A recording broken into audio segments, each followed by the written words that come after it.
Hey, what's up guys and welcome back to Anime King.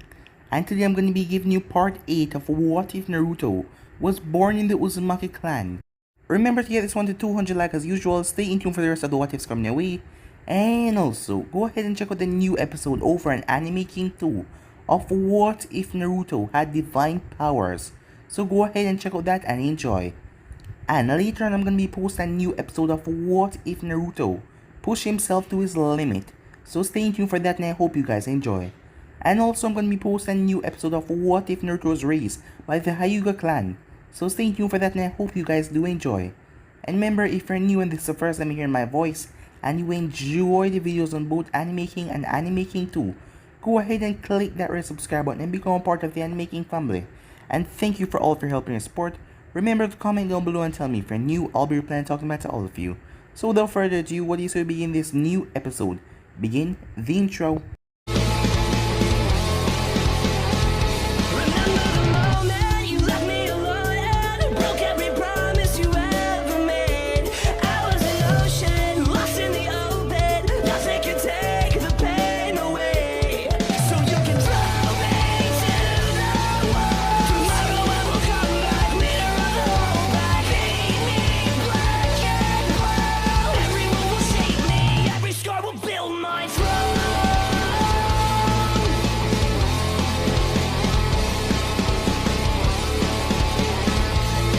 So, the last time we left off, Naruto and Konan struck a deal for him to become the guardians of the Uzumakis, but he will be also on a team.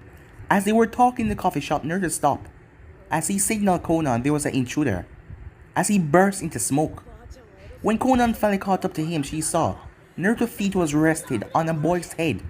The old man was being strangled up in the air and the woman was begging for him not to kill them. But Naruto squashed the boy's head and killed the man. As he turned his sights towards the woman, she started to tell him everything. She was a spy from the Hidden Stone, here to investigate and launch an invasion on the rain. As Konan ordered him not to kill the woman, as she take her and bring her towards the interrogation department, as Hanzo will get everything out of her. Some time after that, Naruto was called, as he was called to Hanzo's chambers, as Nagato and Akeno was there as well, along with Yaiko, Konan, and two others, as they were the special task force, and they were going on their first mission. It seems like the Hidden Stone really wanted to attack them. They've already sent patrol troops on their borders towards the smaller villages that is right outside of Thin Rain to destroy them. As Hanzo told Naruto that he wanted him to go there and to make an example out of them. As Naruto told Hanzo that once he come back from this mission with his team, he will have to give them a 1 week off, because if he truly want the Hidden Stone to be feared, because a lot of the members are religions. Their Kage doesn't believe in religions, but they do. So if he truly want them to see true fear, and his team was going to be there with him, they were going to experience fear as well. As Hanzo told that he must do what he has to make sure that he stop any form of invasion, saying that the Hidden Rain cannot take on any high-scale attack from any nations right now. Despite having him there and the rest of the Uzumakis, it is still not enough. The ceiling will help a bit, but it's still not enough to hold them back. So they got ready, as they finally meet up at the entrance, as Naruto split up with them in teams. As the rest of the team were going to scout, it was going to take some time for them to get here from the information they got from the woman. So by the time they got here, they would be ready.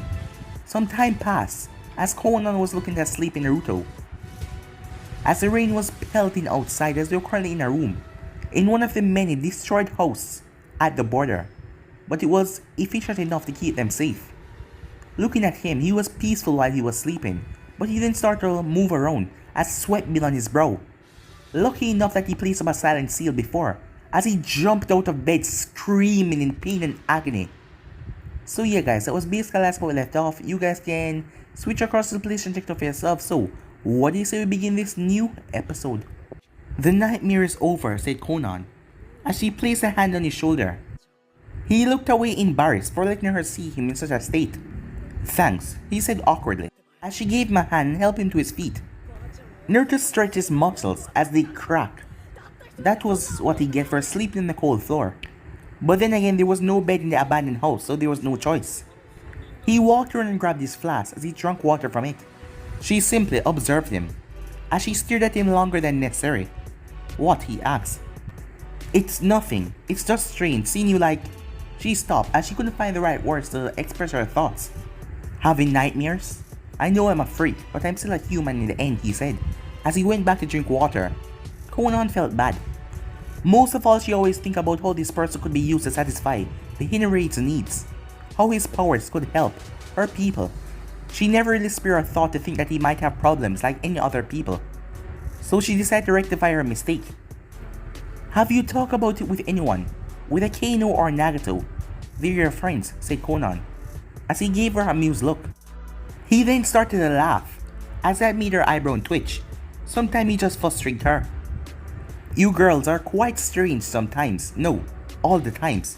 I can't even imagine discussing such a thing with Nagato. Think about it. Two teenage boys, one of them discussing about one of them having nightmares. I don't know for you, but it will be quite troublesome for me. And it will just give Nagato more trouble to worry about. He already has enough. As for Akeno, Naruto said. Conan then saw him go silent. She wouldn't let it go. She would. He shook his head as he walked off, as he went into a small bedroom. As he unsealed his toothbrush and his toothpaste. Conan decided to watch the perimeters for a few minutes, with her eyes widened when he walked up to her, as he was wearing nothing but a boxers and a soap in his hand, heading towards the door. What are you doing? Conan asked. Doing something which you haven't done in months, Naruto said. Take a bath. Her cheeks burned bright red. That little... Naruto stepped outside and let his body be soaked in everlasting rainfall. Despite her anger feeling, she sneaked a quick few glances, which turned into a peeping show. But he didn't really care. He literally flaunted anything, as he didn't care how others felt about his body or anything like that. Conan had to admit, since his abandoned village lacked any bath facilities, they had no choice but to wash themselves in the rain. And Naruto had no problem with that. But, lucky that he had the decency not to take a completely naked bath.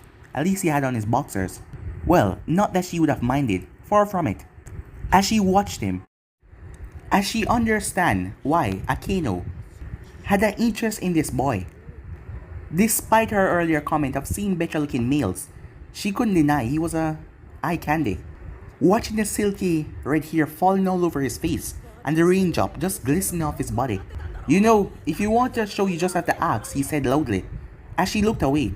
Shut up, she said, making him chuckle. Come on, join me, Naruto said. God knows that you stink. As she narrowed her eyes at him dangerously. I don't, she snapped. As she walked away, and she heard him laughing. When she was a distance away, she sniffed her clothes. Despite her first belief that she was clean, she could go for a wash. Damn him, she said. So, half an hour later, a fully bathed Conan, wearing only a t-shirt and a tight shorts, sat next to Naruto. As she felt better after taking the bath, but she wouldn't admit that out loud. Worse, with him beside her. Conan also caught him stealing a quick peek at her form as she bathed, but she didn't say anything about that. Feeling better, he asked. Maybe, she said. She then saw him go through the ceiling scroll, as he took out a pack of cigarettes and a lighter. As he turned to light it, really, she said. What? Naruto said. It's coal. It's not good for your health, she said. But he simply chuckled. You say that, like we ninjas are going to live long. She flinched on his words. The way he said it, it was just hitting close to her heart. Conan, we live in a world, we perform jobs that are dangerous. Civilians cannot take them. For a ninja, any moment, any single moment can be our last. Take this mission for example. It's practically suicide and we might die. So why not live every moment to the fullest? As he lit up his cigarette, still, said Conan. Well, she couldn't find a proper argument to that. That doesn't mean you have to live like I do, he said. As Conan smiled, thinking that he was being sincere, but she then saw that look in his eyes. Besides, their people aren't as cool as I am. You're an ass, you know that? A few hours later, when the rest of the team arrived at the rendezvous point, they saw Conan and Naruto dressed in their battle gear, studying a new sketched out map. Finally, I thought you guys would take more time to get here, Naruto grumbled. Akaino rolled her eyes as Nagato and the boy simply shrugged, as Naruto was satisfied. If the Rain Ninjas tolerated his remark so easily, then it must mean that his friends had a decent discussion with them. Judging from the way that Nagato was standing beside Yaiko, it showed the start of a potential friendship, as Daibutsu was less hostile than before, although Naruto did not like the lingering looks that Kisuke shot at the oblivious Akaino. He might have to go over the situation later, but for now they have a crucial mission to finish. You scouted the valley or the enemy, asked Akaino, as the team circled around the map. Both, actually. Conan scouted the ambush zone and created this map, while I observed the enemy camp for a few hours. There are roughly at least 100 of them, but judging by the way they are handling their weapons, they are weak level ninjas, usually useful in a horde. I sneak inside of their camp, and I made a subtle suggestion in the commander's mind to march through the valley at midnight, said Naruto with a predatory look in his eyes. You know you could have just killed him, said Kyosuke. No, you idiot, that would have put the ninjas on high alert. Be a ninja for once and act from the shadows, Naruto said, as he lowered his head a bit in embarrassment. Naruto, do you think if we do what we are going to do to these people, the stone will back off, asked Yaiko. For a while, yes. For permanent, doubtful, Naruto said. Grim looks were exchanged through the squad, as Naruto allowed this, as he wanted them to accept the harsh truth. Tell us what we have to do then, as the group was surprised when Daibutsu spoke in his rough voice, as Naruto glanced at the boy, as he took a small peek into his mind to see that the boy would even sacrifice his soul to protect the hidden rain, as Nagato had the same look and Konan as well. And Kyutsuke will do what he has to do. He will never go against Hanzo's orders. But it was Yaiko and Akaino who worried him. He could see it in their eyes, the innocence. More so in Yaiko's and less in Akaino's, but it was there. Still, he has to have faith that they will follow his orders. Naruto frowned. This is the reason he didn't like to work in large teams, too many people to depend on. His minions in the Akatsuki will do anything he said, no questions. Ask or be killed in return. But he couldn't do that to these Rain Ninjas, and it was highly frustrated. Still, he was looking forward to this mission. The Stone was one of the village who participated in destroying Uzu, and they were going to pay for that. All of them were. The pain, the sadness, the despair that the Hidden Stone inflicted on his clan was going to be returned in 100-fold. It was time for revenge. Time skip. As the rain poured down, the world was in complete darkness. The weather was extremely cold. Even so, 100 stone ninjas charged through the Hidden Rain territory. At the front was a tall, strong, bulky man, more than 6 feet in height, with a frame that could crush normal people, as he was leading the soldiers behind him, his sword resting peacefully on his back with a determination in his eyes. This was Shirazu Nakamura. Being a newly promoted Jonin, this mission was extremely important for his career if he ever wanted to restore his family honor. His father and brothers faced defeat in the hands of Konoha in the previous war and had surrendered to the enemies. They were taken as prisoners of war, and under interrogation they cracked and offered certain details, intel, that caused the Hidden Stone a lot of damage. Their countrymen never forgave that betrayal, and Shirazu clan, his entire clan, was ostracized. His mother and a few of his cousins committed suicide, unable to live with his banishment. But now it all is going to change. He had worked hard for years. He has done everything asked of him by his superiors, enough to get himself promoted and seen by the wise old Ichikage. And if he could capture a large chunk of the Hidden Rain territory, his family honor would be restored and he would live with dignity once more again. But he only wished that his superiors had given him stronger man. He turned and saw them grumbling to themselves. Most of these punks were just tuning, thinking they could do anything. They had a lot of arrogance. Lucky for them, the Hidden Rain was a poor village, without anything too strong. He raised his hand as they all went quiet, seeing the valley ahead. Much of them glared at him when they stopped talking. His reputation was high in the Hidden Stone, and many of them avoided him like he was a plague. But they had to follow his orders or face execution. As his company then head on passing through the valley, the weather get extremely cold, the darkness increasing as he could barely see 5 feet in front of him. Why was it so bloody dark here? His sensors didn't detect any other enemies, and that was a relief, but it was hard to navigate. What was that? One of the Chunins yelled. He quickly spun around as he searched here, but he didn't see anyone. He gave a murderous glare towards the Chunin. Shut your mouth, Nagi, or you'll piss your pants. The poor guy looked down in embarrassment as many of the others laughed at him. The company started their charge again, only this time he was observing his surroundings more wisely. Something was going on here, he could feel it right in his gut. He focused his senses since he couldn't see much ahead. He relied on his ears and his nose. At first there was nothing, but then he picked something up. Faint whispering, lurking in the shadows but growing with every passing seconds. Company alert, yelled Shirazu as he pulled out his blade.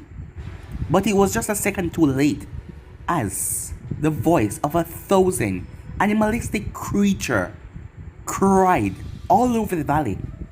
The sound sent tremors through the body of the stone ninjas. It was so primal, so foul, so evil. But what came next brought their company to full panic. A massive dark shadows. They started to dash from the top of the valley, moving at such speed that was not possible for humans. Shirazu saw the 2 red eyes in front of the shadows as 2 of these men were grabbed and pulled into the darkness as their scream rang out through the dark valley. They disappeared, never to be seen again. Just when he thought the worst was over, several dark paper-like objects rained down from the sky at lightning speed. Shirazu could only watch as 30 of his men were slaughtered before they could even scream. A group of his soldiers started to run back to the entrance of the valley in panic. But scorching red flames emerged and burned them alive. The remaining soldiers grabbed their weapons, their desperate eyes searching for the enemy to retaliate as they just watched so many of their comrades get burned. Their screams tearing through the survivors' heart. They were suffering on the ground. Regroup! Circle formation! Shirazu barked. A demonic laughter could be heard, and suddenly the dark shadow, it started to lash down towards the remaining 60 survivors. One after another it engulfed them like a sweeping river. Shirazu gulped as he heard his men scream, as he could hear their flesh being torn, blood hitting the ground, body collapsing. He couldn't see anything but he could hear it, all the terrifying things that were going on. Slowly the darkness then back away, as the man saw what was in front of them. Corpse lay on the battlefield. Their heads, their legs, their arms chopped off. Even some of the male, gentle ears were sliced off, leaving a horrified look on their face. As some of them were on wooden stump, as they were hanging from the ear. There was so much flesh and blood splattered everywhere, as he could smell it, the rotten flesh. This was not human, it couldn't be. This was an animal, or a demon. As the dark smoke started to rush towards him again, Shirazu held up his hand trying to break this genjutsu, thinking that this was something that was just tricking his mind, but it was still coming. He could only say one word. Run! Get out of here, he screamed. The group started to retreat back until they stopped. Captain Shirazu, the corpse, they're moving. As Shirazu, face lost all color when he saw his murder comrade corpses start to crawl towards them. Even those without limbs, they limped towards them. The ones that were crucified were pulling against a pole, trying to get free. All their eyes pitch black as they release an animalistic scream from their throat. He swiftly turned around as he wanted to get away from these lands, as him and his remaining 50 men started to get the hell out of there, running for their life. They didn't look ahead as they saw the end of the valley, as they saw a river up ahead, as they started to run at full speed to get out of the valley. When the ninjas stepped on the water, they fell inside as they were pulled underneath, as blood filled the water. Suddenly, a woman emerged from the water, her silver hair shining, as she looked towards Shirazu and his remaining 4 soldiers. Come, join us, she said. Shirazu yelled as he saw the undead corpse behind him, getting closer. Menji formation, he said in a trembling voice. Don't worry, senpai. As he turned to see his remaining soldiers had their kunais at their throat. We can fix this. As they looked like they were possessed or something as they slashed their throats. He watched as he collapsed to his knees to see his last four men slice their throat open, with smirks on their face. Their blood spill all over him. After a few gurgling sounds, their body hit the ground, never to rise again. As the man was shaking, the undead corpse ahead of him, the angel of death calling him to come into the water, and that darkness over him. As he felt his sanity being stripped away, all he could do was just scream. Meanwhile, the Domino squad was in a state of shock, their eyes watching the inhuman massacre that they just wreaked on the army. As they watched Naruto with a calm look on his face, as he was tampering in the man's head, making him believe that his soldiers were killed by demons, ghosts, and that the hidden rain is a cursed land to never be touched. By the time Naruto was finished with his manipulation, the man was nothing than a husk, a shell of a person, as the man slowly started to walk back to the stone borders. When that was done, Naruto turned towards Yaiko, as he smashed his fist into Yaiko's face, sending Yaiko dropping to the ground. Shockingly, not a single team member made a move to move in. Maybe it was a shot that they were still in, or the murderous gaze in her eyes. You had one job, Yaiko. One job, and you screwed it up. You nearly risked the entire mission. I couldn't do it, said Yaiko, tears arriving in his eyes as Naruto grabbed him by the collar. Everyone did their part. I and Konan initiated the attack as shadows and paper weapons. Nagato burned those mans with his trap seals. The bots so quickly murdered those men when they got trapped in my smoke screen. And you were supposed to crucify them, but you failed and Nagato almost got overwhelmed. Kyatsu created that leak and worked with Akeno to murder those stone shinobis. Even Akeno creating that terrified illusion of souls, leaving a late Naruto yell at the boy. As Naruto picked Yaiko up and flipped him, a cracking sound was heard, breaking Yaiko's nose. As Konan gasped in horror, as Naruto started kicking brutally, he didn't even stop as Yaiko started to cough up blood. Her fist clenched as she moved forward, but she then felt a hand on her shoulder as she saw Debatsu shaking his head. The bulky ninja grip on her was tight. Konan helplessly watched none of them stop this torture. As Naruto didn't relent as he beat Yaiko black and blue, even sent a tooth flying. Yaiko looked almost dead when Naruto stopped and grabbed him by his throat. You call yourself a shinobi, a defender of your nation, a protector of your comrades. Don't screw with me. You're a disgrace. You risk the mission, endanger your comrades and your nation. You're weak. And the weak don't deserve to live, Naruto said. As Naruto pulled a kunai and brought his hand down, the kunai heading straight for Yaiko's heart, but a hand grabbed his hand and another hand placed on his shoulder. As he looked up to see Nagato standing behind him holding his hand, Akeno had her hand on his shoulder as she had tears in her eyes. Let him go, Naruto, please, she begged. As Naruto looked over the entire team as they were making the same plea with their eyes. As team leader, he has the authority to kill anyone who endanger the mission or his soldiers. Hanzo had given him that power, and none of them could accuse him if he did kill Yaiko. Even Yaiko had assigned himself to his fate as he lay on the ground slumped down. As Naruto looked down at the crying Yaiko on the floor. This is what it means to be a shinobi, he said. He shook his friends off him. All of us are murderers, hired tools, expendable pawns. We don't have any honor or don't deserve any mercy. Being a shinobi doesn't mean to protect, but to kill, maim, inflict pain, suffering, carnage, death. That is what you're ordered to do. If you're a true ninja of the rain, then this is what it's going to take to make sure your weak nation survive this war. And this is just the start, Naruto said. As Naruto got up, you will never be a soldier. You will never be strong enough. You will never have what it takes. You will be a liability. So when I get back, I'm putting a request to have you thrown off this team, Naruto said. As he walked over him, as all of them gasped. We are done here. Grab your things and this trash of a ninja here. We're going back to the capital. As he started to walk forward, angry, but there was a wicked grin on his lips. Mission accomplished, he said. Time skip. A woman sat on the mountain peak, as she could feel the chakra signatures of her subordinates. She could feel their horrors the sadness, Naruto's anger, Yaiko's despair. Domino's squad was a mess right now. And rightly so, considering what they have just done for the Hinarin's sake. The massacre was even a chilling experience for a soldier, a ninja like Galatea.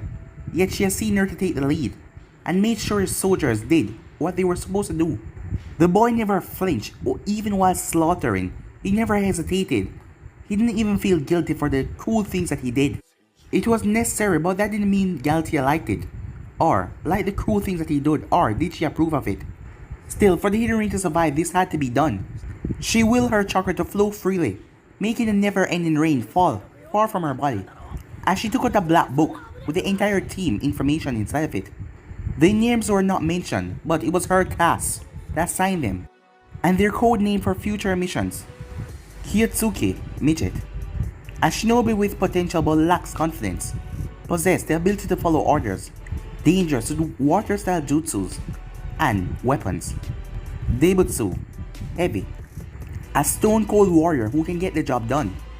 Nasty with his staff and possess great physical power. Taijutsu is dangerous, rest of his skills are average. Yaiko, Bait. Has some potential but lack the willpower and mental strength. Good with water and fire. Loyal to the Hinarin and his comrades. Neat. To be reviewed. Conan, Angel. Second strongest on the team and has leader capabilities. Great. Ninjutsu and Genjutsu. Weak at Taijutsu. Can fill the scroll of squad leader in the event one of them dies. Or turn traitor. Nagato, Echo. Deadly with Fuinjutsu and Ninjutsu. Loyal to his team but more so towards his best friends. A true shadow of the squad. Needs to be kept under strict observation at all times until loyalty to the Hinarin is confirmed fully. Akeno, Suck-up. A fine kunoichi with lethal Genjutsu skills. Average with Ninjutsu and Taijutsu. But her medical skills are off the charts. Important for the squad seeing that she's the only medic. Carry feelings for the squad leader, but seems loyal to the Hinarin. Further civilians required until necessary. Naruto, 5.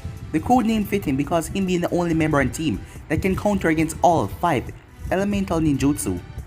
Not to mention carry a great portion of hatred in his heart for the Great 5 nations. A true Black Ops soldier in all aspects, and rumored to be was a demon. Never liked taking prisoners until ordered to do so. Useful as an asset but can never be fully loyal to the Hinarin. Must be kept under observation every single second. Galatea then closed the black book. Only 2 people had access to this information than her. Her leader Hanzo and Mifune, leader of the samurais. She was quite interested to see how Domino's squad will turn out fully. It was fair to say that they didn't trust each other fully. Well, except for Nagato and Akeno, everyone else hated Naruto at the moment.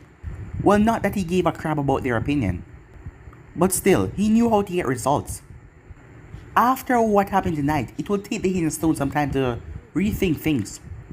Once the Tsuchikage learned about what happened, his religion's people would beg him to stop the attack on the Hinarin, seeing how they believe in these things as demons and those things. It will give them some time to make further preparations, so if they wanted to do anything in the future, they would be ready. As they couldn't afford to attack the Hidden Stone right now, they have to hold their cards. Moments later, Naruto stared at the blood on his hands. Contrary to what people believe, satisfying. It was very satisfying. Revenge. At least to him. There was nothing wrong or right left in this messed up world. Killing the stone ninjas in that brutal manner, it made him happy to see them suffer. It only made him happy. They deserve all they got for attacking Uzu when his nation didn't even make a stand against Hidden Stone.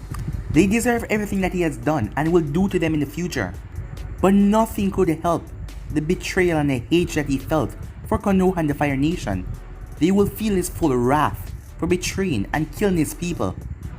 Of all the things he hated in this world, Konoha and his people topped the chart. At least the other villages know their war crimes, but Konoha preached for peace, and yet still they do this. They were also the ones that were provoking the stand and stealing their business and their ninja contracts, and carrying out raids on Kiri's supply line and sanctions on the Hidden Stone, and they dominated many other smaller villages. The only village Konoha didn't interfere with was Komo, and that was due to the powerful Raikage and his high amount of soldiers. And finally, he has gotten his chance to inflict some of his revenge.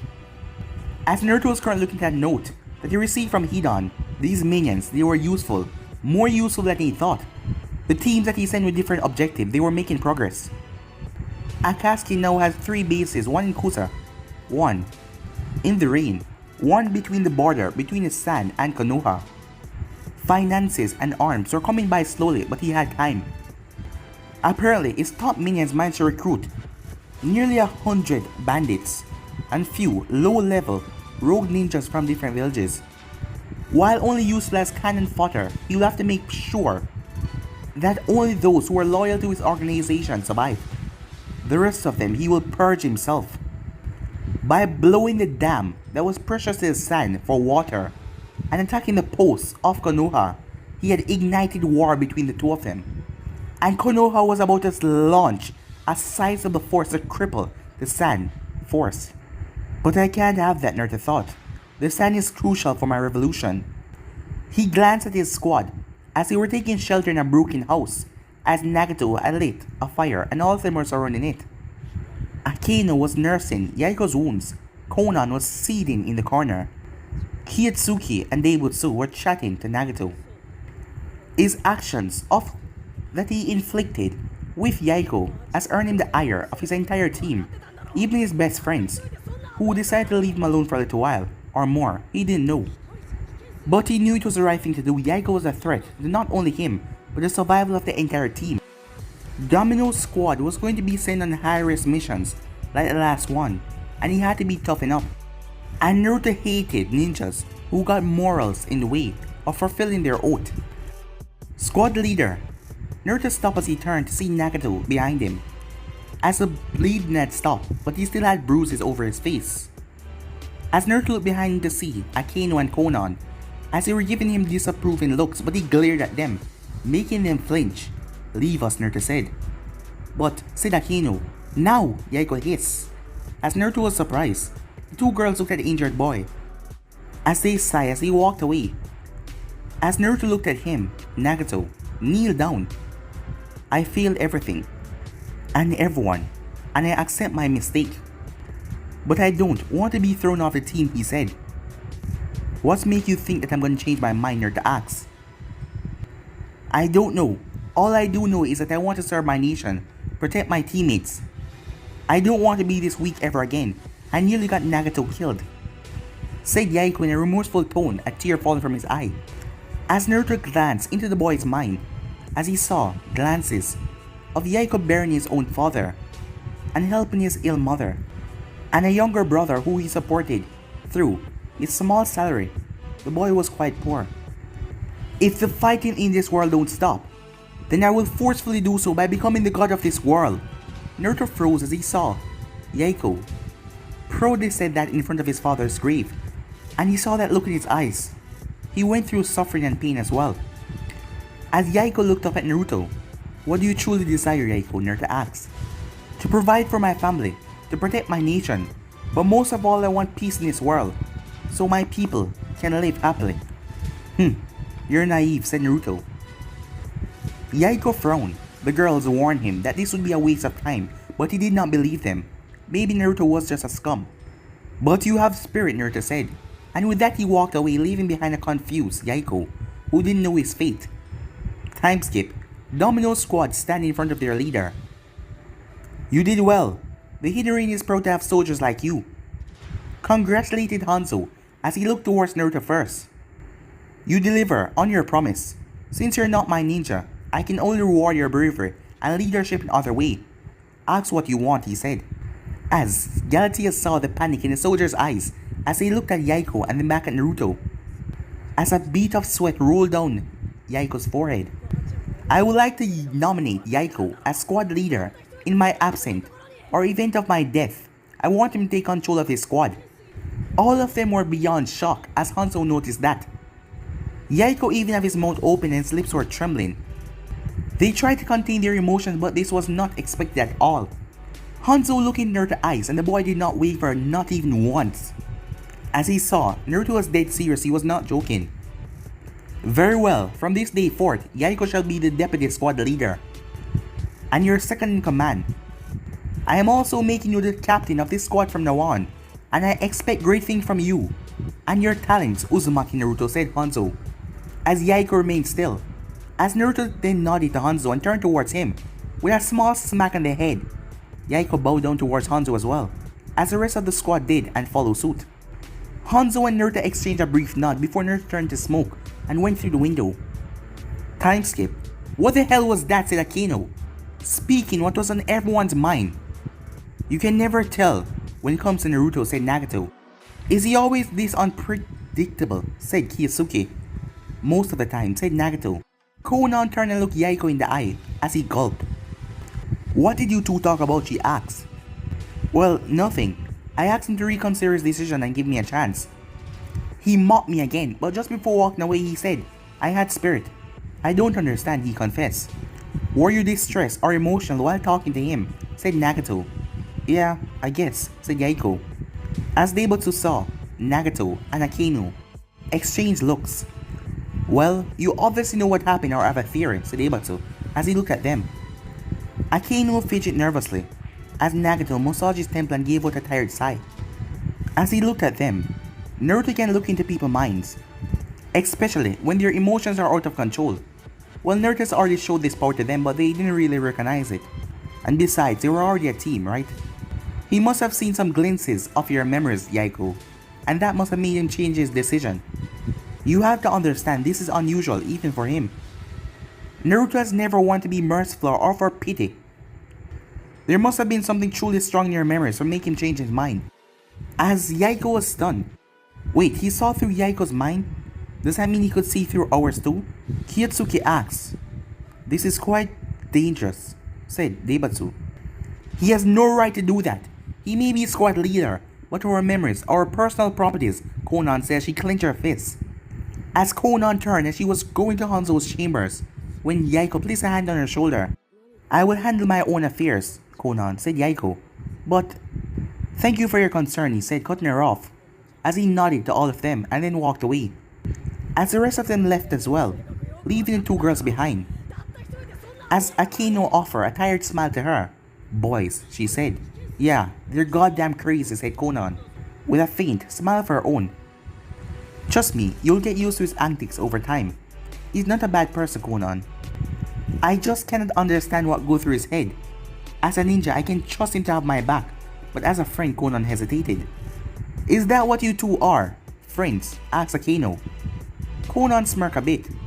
For now, I guess, she said, as Konan enjoyed the flicker of emotions that went through Akino's eyes. Konan had to admit, Akino was beautiful, both in personality and that look. She had that spark, the light that could fill the dull life that people like her and Naruto live. But for Naruto, she was doubting that he was aware of good people like her could fill the light in his eyes or his life. However, being abandoned by his own family made him run away from being attached by people. It was sad. Want to have some food? Asked Akino, as Konan raised an eyebrow. With me? You sure? Akino simply shrugged. As she walked past Konan, I can deal with some competition, she said, as Konan's cheeks turned pink. With that she went off and Konan had no choice but to follow after the girl. Her blush was visible as her lips trembled.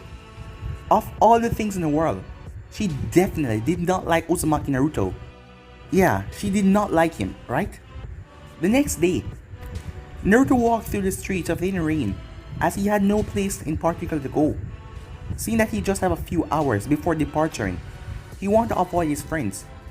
His thoughts were drifting in the upcoming conflict of Konoha and the Sand, and how the Akatsuki will play a part in it.